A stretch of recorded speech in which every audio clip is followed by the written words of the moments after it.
roob weyn oo nimcada ilaahay ah nimco waliba nusqaanteeda way leedahay roobkaasi wuxuu lahaa dabayl xoogan oo ka horeysay dhibaatooyin buu geystay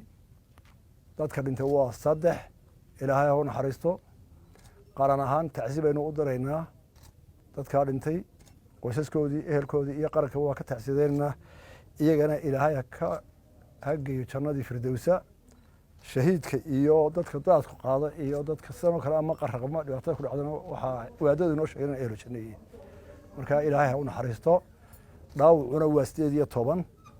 ilaahay mahadii dhaawaca badankoodu waa ladan yihiin waxa imika kooma ku jira ma jiro laba qof baa u daraa iyagana imika waa hadlayaan oo koomada waa ka baxeen dhibaatooyinka gaadiid leh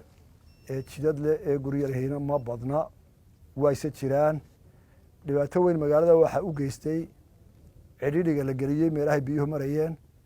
waxa kaloo dhibaato weyn geystay boorarka faraha badan ee xaysiiska ah oo laga sameeyay biraac culus oo si aan adkayn dhulka loogu qotamiyay qalabka ay ka sameeyeen yihiin oo cuslaa oo u baahan dib u noqosho qalabada laga taagay halka dawladda hoose iyo shirkadaha xayska sameeyaba inuu marka hore qalabkaasi uu noqdo mid fudud oo dadka waxyeelada markuu dhacayo marka labaadna la adkeeyo waxayna dhibaato ka ah xariiqada electriga iyo shirkadaha qaado waxaas oo dhan asaas baa lagu sameyn doonaa qaranku guud ahaan shacabiyada dawladda gurmud weyn waa la galay wixii la badbaadin karo iyo wixii la qaban karo roobka dhexdiisa waxaanu aad iyo aad ugu mahadnaqaynaa wasaaradaha oo dhan waa gurmadeen gaar ahaan labada wasaarada hawsha aad u khusayso oo dakhliga iyo caafimaadka hadday dhaawac qaadisi tahay iyo hadday daweynta dadka u shaqeyntooda tahay iyo haddii ammaanka ay tahay waa la dadaalay waxaa gobolka Maroodijeex barasaabka iyo tiimkiisana aad iyo aad baan ugu mahadnaqaynaa hawl weyn bay galeen iyo dawladdiisa hoose oo iyana aad iyo aad u dadaashay dadaal badan oo jira wax badan lagu badbaadiyay waxaanu isleeyahay laba qodob ciidamada qaranka meel ay joogaanba booliis iyo debdemis iyo ciidan iyo kuwa kale abniga waaye ciidan waliba halkiisa buu ka galay ilaa haddana waa ku jiraan wixii uu dad qaad badbaadada iyo qabashadana iyaga hawl badan ka qabtay dadka shicibkan waa dadaal qof waliba halku joogayba waa ilaahay mahadiiska dugnadaas laba qodob baynu u baahanahay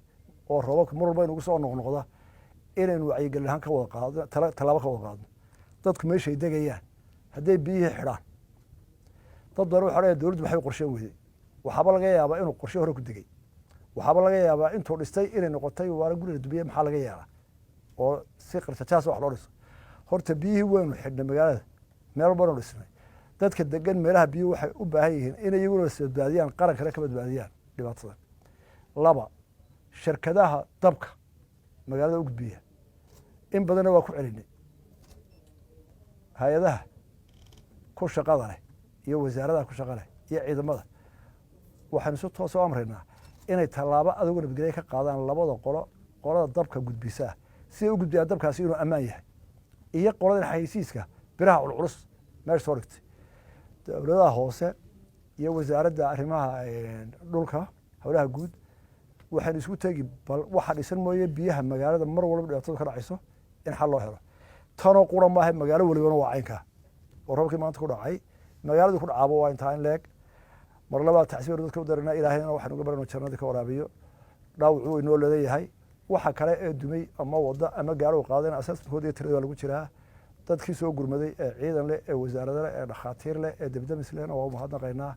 waanu ku bogaadinaa hawshaada qaranka u noqdeen inay sii wadaan